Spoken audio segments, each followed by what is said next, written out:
Yesterday, I was talking to a student, and a small, simple conversation led to an eye opening moment for me.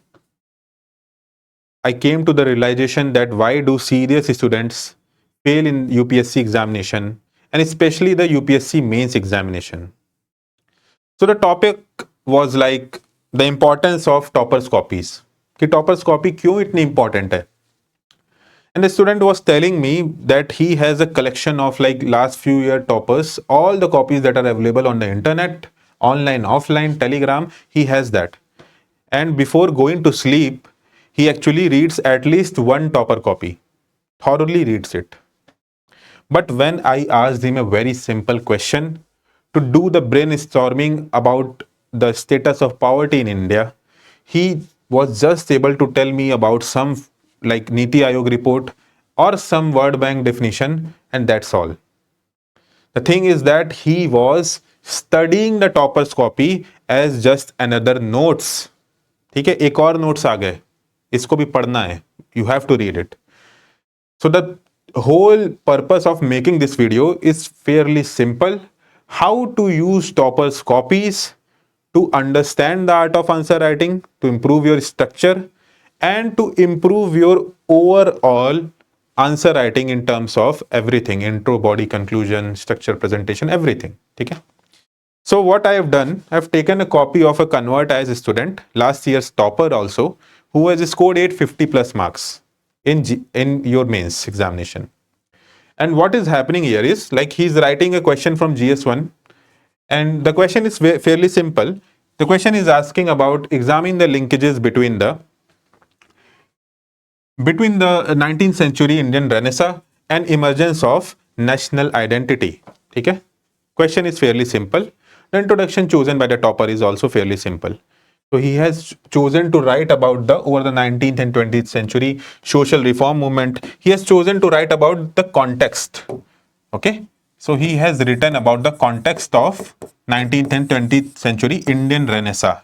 Okay? And how it is leading to a national identity. So that's a very good introduction where he is giving the context about the introduction. Okay? That's a well appreciated introduction. Now what he has done is he has jumped into the factors. A better body heading could be written here. यहाँ पे वो लिख सकता था कि linkages between Indian Renaissance and emergence of national identity. यहाँ पे लिख सकते थे वो. ठीक है, तो heading could have been improved. ठीक है, this is something which is improvable. Okay, now what this student has done is he has silently done two things. First, he has picked up the components of Indian Renaissance. What are the components he has picked up? Rediscovery of India's past, scientific thinking, institutionalization, ठीक है, vernacular language promotion, art promotion, political like awakening. ठीक है, ये 6 points he has picked up, and he has done this in a very smart way. For most of the points he has done this in a chronology. Okay, a very simple chronological approach has been taken here. ठीक है, what he has done is started with Asiatic Society of Bengal to give the context. Where were the seeds of Indian Renaissance like sown? Okay, so Asiatic Society of Bengal, self-confidence, that gives self-confidence to the Indians about their historical past. ठीक है, rational and scientific thinking, then again Raja Ram Mohan Roy's Brahmo Samaj and his push for religious and social reforms, that has also been there. Institutionalization with the help of Brahmo Samaj, Arya Samaj, that all points are written. Promotion of vernacular, because the vernacular, if it is getting promoted either through Indian Renaissance, it is leading to a unity and diversity wala factor. So unity and diversity wala point has been covered. Literary and artistic points have been written. Bharat Mata ka portrayal painting by Abanindranath Tagore, Jan Gan Man, common things that lead to a feeling of nationalism. Okay? Everything appears to be correct. Again, political angle, he has taken up the formation of Indian National Congress, a national body. Okay? He has taken up. For most of the answers, he has followed a chronological approach where he has moved in a particular chronology. Okay? Again, he has addressed the implicit part because it was not easy. There were challenges in terms of Indian Renaissance, it was not accepted by the masses. So elites ka dominance, that is true. Regional concentration, that is also true. Bengal and Bombay were the nerve centers of Indian Renaissance.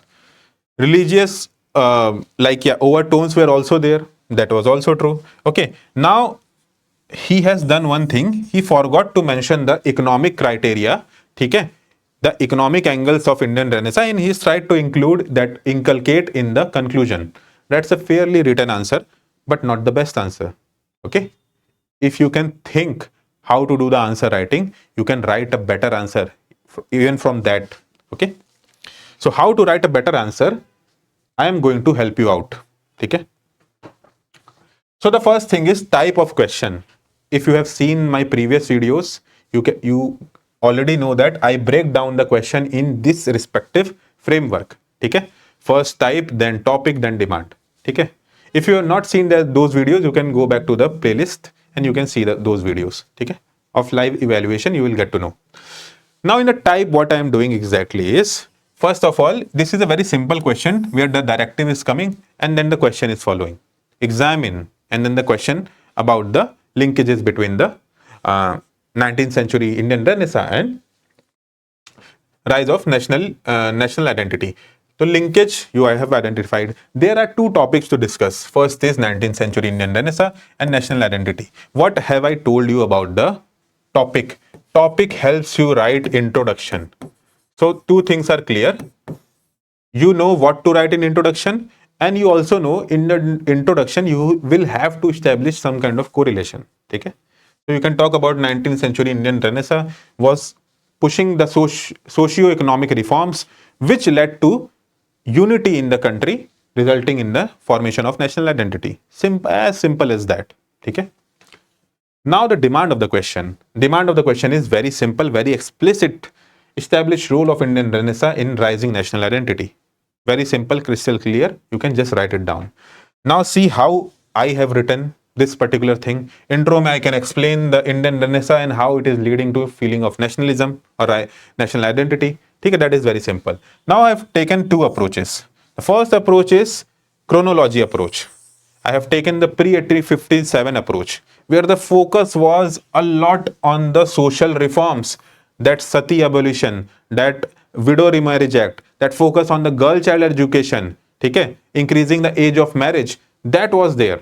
Although it was also maintained after 1857, but the focus was a lot on its social reforms. Okay, so first the social reforms came, then post 1857 the political awakening came. That's when the educated and elite tried to form a national level organization. You can see in the form of Indian National Congress and other such organizations before Congress. Then economic destruction was explained by the moderates. Okay, the home rule theory, the drain theory, okay, everything was explained. Then the cultural unity came, okay, with the portrayal of with the rise of press using the vernacular magazines and newspapers, and also the paintings, especially by like Raja Ravi Verma, especially by Abanindranath Tagore. Okay, so these were the architects of cultural unity. Okay, so you can write down in terms of chronology. That is a very good approach. Or simple, you have learnt pastel approach. Okay, try to use this selectively. What you can do is think of the political. What were the political consequences of Indian Renaissance? Okay, so institutionalization was there. Okay, all India educated and urban people came together, and then which led to later mass movements, that rural urban linkage developed, that happened in the 20th century. Economic, again, the drain theory, the home rule theory. Social, again, social reforms they pushed for, the reformist movements were there. Again, cultural, that we have talked about. These two approaches are very simple, but the first one is little bit analytical. If you can think like that in the questions, if you can think of a timeline that before 1857 there was lack of nationalism, and that is why it is called as the first freedom movement, first war of independence. Okay, and after 1857 the seeds of nationalism were already sown. So this is the approach. If you can think like that, either of the two approaches, you are on the right path. So that's how you decode the topos copy. Okay, I have not done it by myself. I have seen this particular topper's copy, and I have come to the conclusion that I can learn from that, I can use the points, I can use the structure, and I can write a better answer. That's how you need to use the topper's copies. Okay. Before ending the video, let me briefly tell you about the unlimited evaluation plus mentorship that we are providing you in our Convert IS plan. Okay, here you are getting your copies evaluated by either the last few year rankers, toppers, or the interview appeared candidates. Okay, and you are getting your evaluation and mentorship at one stop, that is GS, SA, and optional, everything at one single place. Okay, if you are residing in Delhi, I am sitting at the Karol Bagh branch of Convert. You can come here. I am personally taking the mentorship along with other mentors, so that we can help you out in the mains preparation. Okay, so keep enjoying the video, keep asking us about more doubts, and we will be answering in the videos or offline at the center. Till then, all the best. Take care.